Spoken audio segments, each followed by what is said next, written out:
你的参考标准是什么？这个人连头都没有。基于我对90年代流行趋势的正确判断，应该没毛病了。帅。我觉得你这个奇奇怪怪的想法有点幼稚。就是这种幼稚对我姥爷才有用呢。喏，大金表。我也不知道我姥爷到底什么时候是真糊涂，什么时候是假糊涂。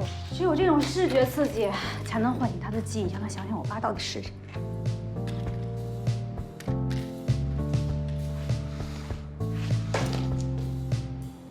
是挺刺激。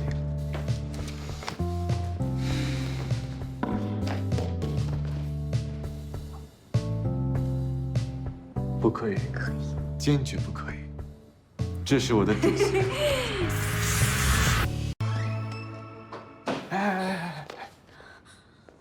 我做了个梦。你不远万里、千里迢迢过来告诉我，你做了一个梦。我是说，如果60岁的时候，我还单身，你也单身，或者说你已经离婚了，我们结婚吧。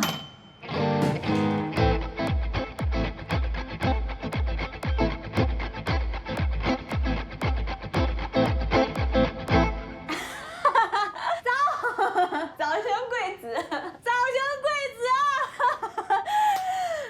你不是不穿情侣衫的吗？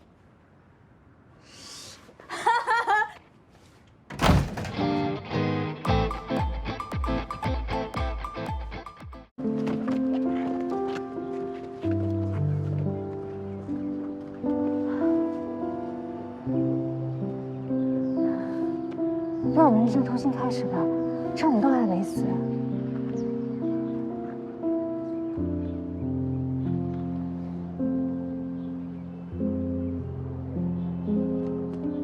我要结婚了，人生没有回头路，且行且珍惜。